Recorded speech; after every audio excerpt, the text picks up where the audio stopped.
It was my senior year of high school, and I had just graduated, and it was the summer after, and I had been getting to know this girl, and she was a very nice girl, very beautiful, and we talked a lot, and after a while, we started dating. Um, and then 3 days later, after we were dating, uh, I asked her if she wanted to come hang out, and it was later, and it was probably about 11:30, and I knew she would probably have to sneak out. And I was just like, yeah, I'll come over, pick you up in my car. I'll sneak you out. So she said fine, and headed over there to go pick her up. So I was heading over there, and I was texting her, keeping in contact with her. Just I was going to tell her when I was outside and when to come outside. And about probably 10, 15 minutes later, I was over there. And I pulled into the neighborhood, and she was outside of her house already. And she came, and got in my car, and everything was going great. Pulled out of the neighborhood and started heading down this long two-lane road. And, kept going, just talking, making small talk, enjoying ourselves, talking about where we want to go for the night and stuff. And I see this car pull out of her driveway or out of her neighborhood, and I'm just like, oh, haha, joking about how it would be or might be her dad, and that he's gonna come get us. And so I'm looking at my rearview mirror, and I'm just like, okay, wow, this guy's kind of coming up fast on my tail. I wonder what his problem is. So we just, keep talking, everything's fine, and then this guy, he's pulling up to me, and he's probably within 5 feet of my bumper, and I look in my rearview mirror, and it's her dad, and I freak out, and she starts freaking out, and she starts asking me, what do we do, what do we do, what do you do? And I'm like, I don't know, your dad, he's gonna kill me. And so I'm buying my time. It's probably a 45-mile-an-hour road, and I was probably going about 20, 25, trying to buy my time and see what I could do.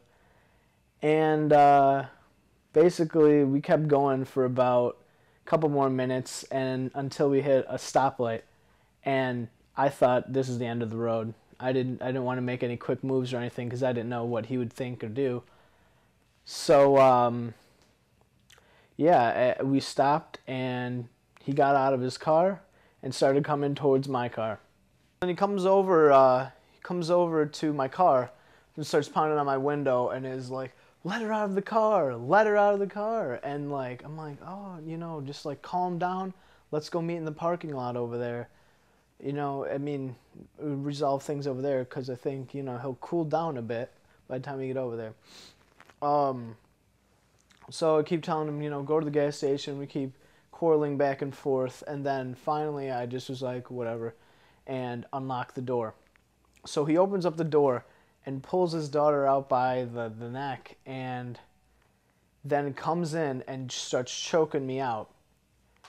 And then it's probably for a good 10 seconds. And I don't know if it was instinct or what, but my eyes started to close, and I think he thought he was like choking me out. He was gonna kill me or something. So he backed off a bit, and then for like a split second, he just stopped and looked at me.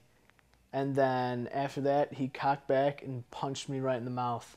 And then was like, "Don't you ever come around my daughter again? Don't you ever come over to my house again?" And like kept yelling at me. Then he shut the door and sped off.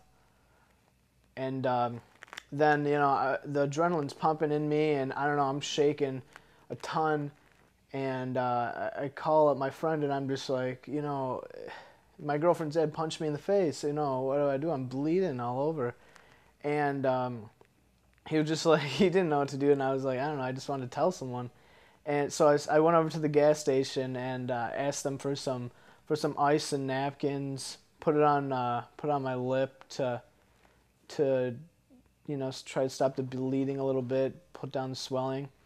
And I had a good 15-minute drive with one hand on my lip, one hand on the wheel, And I get home, and I didn't have the keys, so I knocked on the door, and I told my mom, Mr. Mendez punched me in the face.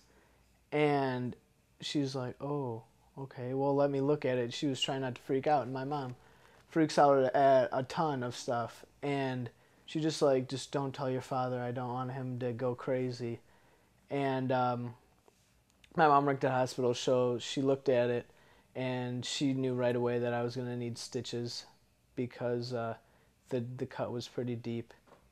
So she brought me down to St. Catherine's, the walk-in clinic, and they checked me out and said I was going to need 4 stitches on the outside of my lip and 1 on the inside. And I explained to them what happened, and because of the way it happened, and I was underage at the time, I was 17, and he was obviously overage, uh, and he hit me. That's assault on a minor. So they had to get a hold of the police, and I was trying to be nice. I said, no, I don't want to get the police involved. I don't want me and this girl's, relationship to be screwed up, or friendship or anything. And I tried to get the police involved as little as possible. And, they still had to be because it was obviously a pretty big thing. So after that, I talked to the cop and just went home for the night. And, well, me and the girl, we pretty much haven't talked since. And that's all. Yep. Lesson learned. Don't date girls with crazy fathers.